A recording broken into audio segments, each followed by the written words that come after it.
Шейкър по Радио Пловдив.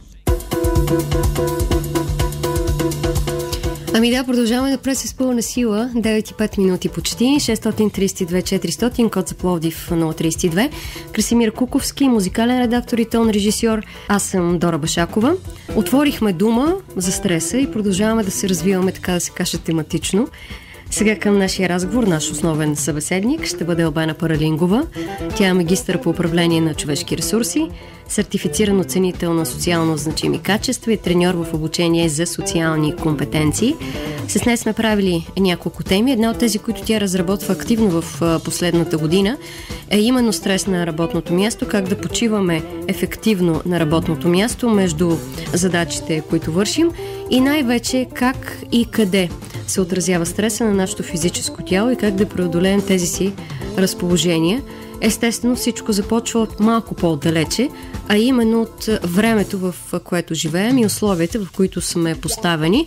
Така че е време да започнем разговора с Албена Паралингова. Чуйте. Преди да преминем към стреса, и то конкретно на работното място, конкретно по начина, по който ни се отразява на физическото тяло, да си поговорим за парадигмите на времето, в което живеем, защото това рефлектира върху нас и върху ситуациите, в които се оказваме и въвличаме. Ами да, именно защото такива са условията, в които живеем, ние регистрираме стрес. Времето, в което живеем, е много интересно. Първо искаме сега и веднага. Трябва да имаме сега интервюто, сега сделката, сега да стартира проекта. Ние ставаме все по-нетърпеливи и все по-неспокойни. Или ако не сме такива, средата ни принуждава да бързаме. А другото, което все повече не ми харесва, е ние живеем във времето, в което всичко трябва да е кратко и ясно. Ние не четем дебели книги. Дори терапията трябва да е краткосрочна. Ние искаме бързи резултати. Психоанализата не е на мода, именно защото е дълга, продължителна и дълбока.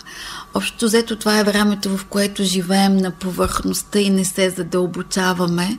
Те и връзките ни са кратки, отношенията ни са кратки, а пък искаме живота ни да е дълъг. Пълноценен и смислен. И смислен. Така че голям е конфликта между това, което е и това, което може би изначално искаме. Ние често забравяме изначално кои сме. И много интересен феномен се получава в последните години. Нашето общество, западното, като общество, което смяташе, че знае какво иска и е центъра на света, все повече се обръща към изтока, така с плахия въпрос, с неудобство. А кои сме ние? Какви сме ние? Очевидно, в цялото това бързане пропускаме, изгубваме се, забравяме се. Важни неща пропускаме. Защо се случва това във времето, в което живеем? Сега говорим за различните промени, които и Земята, планетата търпи. Някакси времето се забързва. Причините за това са различни и в различни теми сме ги коментирали. Но според теб какви са причините за това, което ни се получава? Да бързаме, да искаме сега, веднага, ако може... Ние си мислим, че живеем в епоха на огромна конкуренция и както казва един мой познат, хората вече са принуждавани да се състезават с самите себе си. Може би страхът от загубата. Ние сме твърде привързани към статуса си, към всичко, което сме имали и ни е много страх да го загубим. А то първо никога не е било наше, но това е така доста философска тема. Много ни е страх да не изпаднем от хорото, от веригата, от трафика, в който сме се съгласили и сме се включили в този чат с реалността. Ние много искаме да сме онлайн с всичко. Има и нещо друго. Все повече разбираме, че не всичко знаем и че най-просто моят телефон се актуализира периодично и аз трябва да се адаптирам към нов дизайн на мрежата, която ползвам или новото устройство и така нататък. Тоест, ние все по-често разбираме, че трябва да учим отново и нови неща. Така че основната парадигма на времето, в което живеем, майче е, че трябва да сме гъвкави. А това ни изморява много. Това хаби много наш ресурс, защото изначално ние сме вкопчени в статуквото. Ние сме влюбени в това нещата да не се променят. И това съответно ни стресира. Изключително много. Шейкър по Радио Пловдив. Ами да, говорим си за стреса на работното място и конкретно къде е в нашето физическо тяло и как се отразява. Говорим си с Албана Паралингова, започнахме разговора с времето, в което живеем, парадигмите на времето, условията, в които сме поставени и защо има толкова много неща около нас, които се случват, които ни стресират и депресират в крайна сметка. А една интересна мисъл на Фройд казва, че когато ме критикуват, аз мога да се защитя, но съм безсилен срещу похвалата. Това означава, че емоции, които ни носят, които са положителни и по някакъв начин ни носят други положителни емоции, към тях трябва да се нагласяме и с тях трябва да свикваме. Предвид многото неща, с които трябва да се справяме, това неминуемо ни се отразява. Чуйте сега как и къде точно се отразява стреса на работното място, на физическото ни тяло. Слушаме Албана Паралингова. Да се прехвърлим към стреса на работното място, тъй като голяма част от времето, ежедневието ни преминава в някаква работа, кой каквото там упражнява. Така. И като говорим за стрес на работното място, какво точно определя стреса? Разбира се, може би в различните занимания и професии стресът е в различна степен изразен. И как се отразява той на нас и най-вече на физиката ни, защото ние там ги усещаме нещата, въпреки че когато ги усетим там, вече е малко късно за корекция. Как разбираме, че сме в стрес? Ами, според мен, дълго време може и да не разбираме. Със сигурност, ако сме спрели да се усмихваме, нещата не са много наред. Когато започнем да ставаме с досада и да знаем, че днес пак сме на работа, когато е понеделник и ние отиваме, а се чувстваме така, сякаш е петък, т.е. все едно не сме починали, ние не сме се възстановили, когато непрестанно имаме усещане, че гасим пожари и че всичко зависи от нас, може би стресът ни е твърде много. Един от белезите на стресирания човек е, че той не е центриран в себе си и поема повече, отколкото може да свърши. Преценката му не е особено добра. Да, има една парадигма, тя е в бизнеса, един менеджер вика при себе си най-добрия си екипен служител, естествено, за да му възложи новия проект, новия отговорен проект и така опитва се да му обясни как той трябва да свърши това или най-малко да го координира. Човекът обаче е твърде центриран в себе си и здраво стъпил на земята, носи своята програма и му казва от всички задачи, които движа и си ми поставил, кажи коя не е толкова спешна, коя мога да забавя, коя мога да игнорирам, за да включа и този нов проект. Тоест, най-естествено е да не можем да свършим работата. Скоро един менеджер, при това регионален менеджер, т.е. човек, от който зависи представянето на много други хора на регионално ниво, ме попита какво да прави с несвършената работа. Аз също имам непрекъснато несвършена работа. Ти сигурно също. Така е. Извън цялата организационна култура, т.е. извън това как в организацията ни се гледа на несвършната работа, дали ще ни накажат за това нещо, това дали сме стресирани определя отношението ни към това, което не сме свършили. Ако аз изпитвам вина или ме е срам, или смятам, че това издава моята непълноценност, значи, може би, моите преценки не са много правилни. Или ако постоянно вкъщи въртим тези процеси, въпроси върху това, което не сме свършили. Именно. Тоест, ако носим непрекъснато това, което трябва да решим. Винаги има нещо, което е важно, спешно, ново. Все по-ново ще бъде всичко, което трябва да решаваме. Но ако не можем да излезем от този цикъл, ако ума ни непрекъснато е там, как да се заредим? Кое да ни зареди? Така че стресът ни е в кърпа вързан. И как се отразява на физическото ни тяло? Защото е важно. Той е нашия носител. Къде точно конкретните видове стрес, ако мога да ги нарека, се отразяват? Може би някого боли глава, друг се схваща в раменете или някакви други болки изпитва и дискомфорти. Аз искам да подчертая, че първо стресът е полезен. Ние много започнахме да употребяваме думата стрес в най-негативния смисъл. Стресът е една полезна реакция на нашето тяло, на нашият ум, която има за цел да ни активира, да ни мобилизира. Ние имаме нужда от приток на кръв, от енергия, от работоспособност, от адреналин, да свършим нещо важно, интересно, нали, нещо, което изисква ние да впрегнем всичките си сили. Стресът какво прави?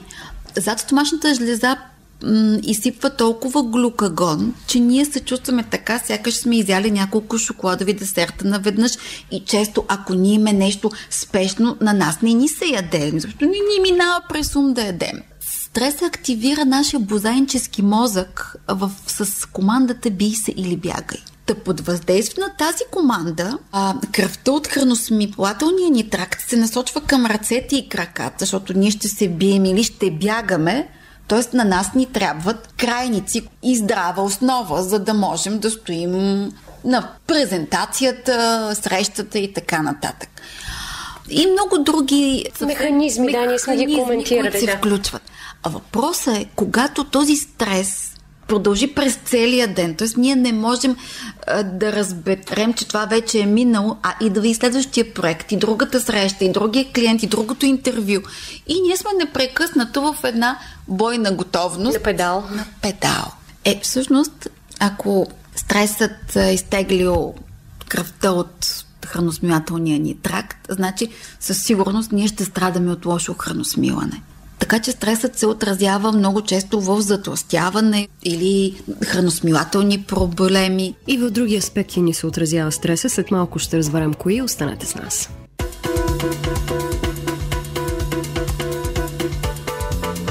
Вие сте с Шейкър по Радио Пловдив, с Славена Паралингова, магистър по управление на човешки ресурси, сертифициран оценител на социално значими качества и треньор в обучение за социални компетенции.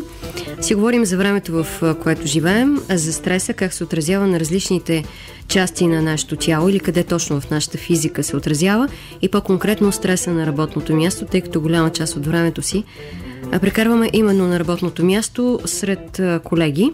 Нека да чуем и други аспекти, в които ни се отразява стреса и начина, по който от своя страна това рефлектира върху нашето физическо тяло. Албена Паралингова сега. Другото, което е, очевидно стресът е свързан с преразпределение на притока на кръв и естествено с високо кръвно налягане.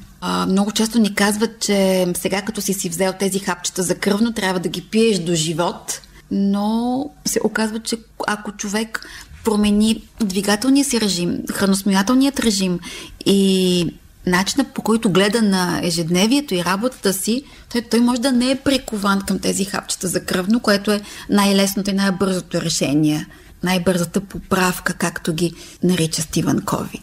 Оказва се, че една от нашите изначални потребности е, освен да бъдем обичани, е да упражняваме контрол. Да имаме контрол над ситуацията. Това е много модерно, всичко е под контрол.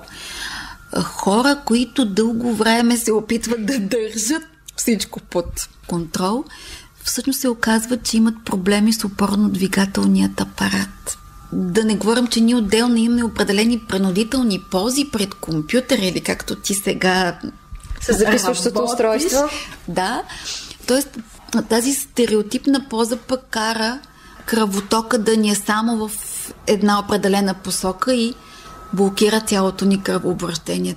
Така че всякакви схващания се дължат на желанието ни и по-скоро страха ни да не изпуснем нещата под контрол. И естествено започнем ли твърде често да боледуваме от най-обикновени банални настинки, със сигурност стреса ни е дошъл в повече, защото при тази съвсем естествена стресова реакция на организма, командата от страна на имунната система е: момчета, сега не е време да мислим за борба с микробите. Ние трябва да насочим цялата си сила към тази конкретна ситуация. И имунната ни защита пада. Така че едни такива настинки не са толкова безобидни, ако са много чести. Ако са всеки месец. Смята се, че автоимунните болести, които са много разпространени напоследък, аз не съм оторизирана да говоря за тях, но от всичко, което чета, се смята, че те се появяват при хора, които твърде дълго са пренебрегвали себе си. може би твърде дълго са се поставили в подкрепа на някаква кауза, независимо организационна, екипна или нечия друга, и твърде малко са смятали кое е ценно за тях. Мисля си от тук и за заболявания на нервната система и така нататък, но това, което говорихме, включва и нея, така че... Това ми е любимо всъщност. Не на нервната система, колкото емоционални и така психологически проблеми. Много са зачестили случаите на депресия, тревожност и така нататък. Не случайно са и много и психотерапевтичните студия и кабинети и изобщо събития на тази тема. Аз самата знаеш, че много се интересувам от това как нашият ум бъгва през целия ден и съм много за всякакви такива паузи, в които човек може 10 минути да спре, но да си събере мислите и да си върне фокуса, да се центрира, да се рестартне. Да, те са точно за това, защото ние с теб сме говорили. Стреса се отразява на средния, на третия слой от мозъчната кора. А в четвърти, пети, шести слой на мозъчната кора там са такива усещания като интуиция, като мъдрост, като любов, като вяра. Тоест ние ако загубим тази връзка с по-висшите нива, всъщност не се блокираме. Ние губим нашата опора. Има един много интересен и много харизматичен за мен човек, Менис Юсри. Той е, мисля, че от Кайро. Той е много известен психотерапевт. Идва и тук прави в страната ни събития. Той казва, че няма депресия. Той е работил 15 години. Той е работил с хора, които са жертва на войни, такива различни други конфликти, да. Да.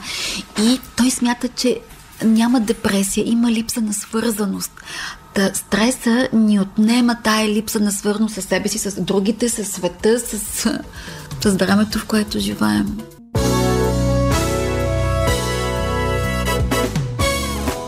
Шейкър по Радио Пловдив. Продължаваме да говорим с Албана Паралингова за стреса, по-конкретно стреса на работното място и още по-конкретно как се отразява върху нашата физика, къде се отразява на нашата физика. Сега обаче ще поговорим и за стреса и баланса между работа и личен живот, защото това допълнително ни стресира и психиката, и физиката, и се налага да разтоварваме след работа, а събота и неделя да намираме време и място за личния живот. Защото балансът винаги е важен и чрез него стигаме до онази хармония, към която се стремим, но чуйте за баланса между работа и личен живот и стреса междувременно от Албана Паралингова. Да поговорим и за баланса между работа и личен живот. Дали времето, в което живеем, нещата, които до момента коментирахме, не означават и не показва това, че едното прелива в другото и обратно. Двете сфери, според мен, би трябвало по някакъв начин да ги разграничаваме. Тук бизнес света спори трябва ли да има разграничаване или няма как да има. Моето мнение е следното. Времето, в което живеем и време, в което ако допреди няколко години 3 човека изпълняваха определени служебни задачи, сега тези се изпълняват от един. Факт е. Естествено, за това много ни помагат и технологиите, обаче това пак изисква ние да сме и бързо учещи, ние да сме и много фокусирани, и много добри координатори на тези технологии. Така че за мен няма да спре времето, в което ще пишем мейли от къщи, т.е. ние ще продължим да ги пишем от къщи, ще продължим и от къщи да четем всякакви професионални материали, книги. По-скоро, ако решим, че е важно за нас да има баланс между работа и личен живот, все повече ще осъзнаваме, че ние имаме нужда от личен живот. Че ако нашия личен живот е окей, независимо дали имаме връзка, но това означава да имаме връзки с нашите родители, с нашите приятели, да имаме хоби, да се радваме на това, което правим, да ние все повече ще осъзнаваме, че ако нашия личен живот е окей и е удовлетворяващ, каквото и да става в останалите сфери, то ще е окей. Или поне ние ще имаме сили, ние ще имаме ресурси да се справим. Да. Сещам се повече за такива примери, отколкото за примери, в които хора са били с много добър професионален живот, но с никакъв личен живот. Ако професионалният закъса, те нямат друг опора. Така, и това много често води до различни такива депресивни състояния, за които си говорихме вече. Да. Защото още Стивън Кови казва, че ние трябва да имаме повече от един център. Ние трябва да имаме и работа, и личен живот, ние трябва да имаме и хоби, трябва да имаме и нещо ново, което започваме, или трябва да имаме област, в която подкрепяме някого. Трябва да имаме повече от един центрове, именно защото ако някой от тези центрове закъса, другите всъщност компенсаторно дават ресурси. И в този ред да кажем няколко думи по-скоро да завършим с това професионално прегаряне, мит или реално, защото някакси разговор ни отива нататък. Когато говорим за това, че опорната ни точка е само работата, съсредоточили сме се върху нея и всичко друго е някак на заден план и връзката с всички други неща сме изгубили или поне е много, много нестабилна. А ти какво мислиш? Вярвам, да. Лично аз мисля, че има такова нещо. И то е характерно за съвременния човек на 21 век, предвид бързането, конкуренцията, новите неща, които трябва да успеем да усвояваме, да актуализираме знанията си. Това някак понякога ни кара да оставим личния си живот на заден план. Като че ли ние не успяваме да се преборим с това. Много се говори за професионалното прегаряне навсякъде. Вече и при нас. Аз не вярвам, че има. Аз се говоря, защото действително оказва се, че хора напускат престижни компании, професии, започват да се занимават с собствени бизнеси, екобизнеси. Някои от тях са някъде надалече, непечеливши, но те търсят определено вдъхновение. Има една терапия, в която хора, които са загубили, според мен тези хора са загубили смисъла. Стресираният човек е загубил смисъла. Удряме дъното, когато сме загубили смисъла и в работата, и в личния си живот. Да, има една терапия, в която такива хора са оставени за 5 дни сами. С учител или терапевт.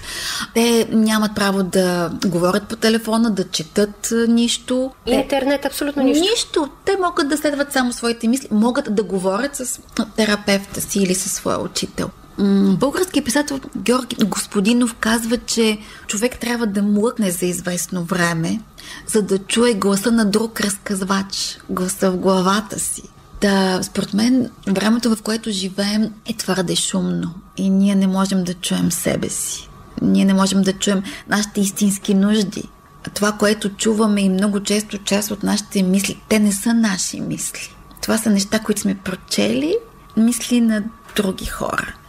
И това ни изтощава всъщност. Има една нова HR тенденция, т.е. в сферата на човешките ресурси. Нейното мото е: не давайте на хората пари, дайте им смисъл. Не, че хората трябва да работят без пари, но се оказва, че хората са демотивирани, защото не виждат смисъл в работата. 2015 година работих по един проект, който беше насочен към работещи хора в сферата на управление на промяната. Над 60% от участниците само в Пловдив казаха, че не харесват работата си. Една огромна част от тях бяха работили над 20 години на едно и също работно място. Според мен, професионалното прегаряне е когато твърде дълго сме отлагали разговора с себе си, твърде дълго сме отлагали това да чуем от какво имаме нужда. Ние се идентифицираме с определена професия, статус, компания, може би, а нашия потенциал до края на живота ни, дебело го подчертавам, е в пъти по-голям от това. Обаче ние се оставяме някой да ни казва, че сме твърде млади, твърде стари. Или неопитни, недостатъчно интелигентни. Или че твърде рано за това нещо, което искаме да правим, или твърде късно вече. Така че в един момент ние се загубваме. Ние загубваме това, което наистина ни казва. Той е вътрешен глас, това е нашата вътрешна мъдрост. И в един момент зарязваме всичко. Всички наши убежища, защото те са убежища. Ние режем до кокъл. Не вярвам в прегарането. Може ли сме много по-хармонично да го направим, но сме изпуснали момент. Албена Паралингова, магистър по управление на човешки ресурси, сертифициран оценител на социално значими качества и треньор в обучение за социални компетенции. В Шейкър тази неделя сутрин с нея си говорихме за стреса, по-конкретно стреса на работното място и как най-вече и къде се отразява на нашето физическо тяло.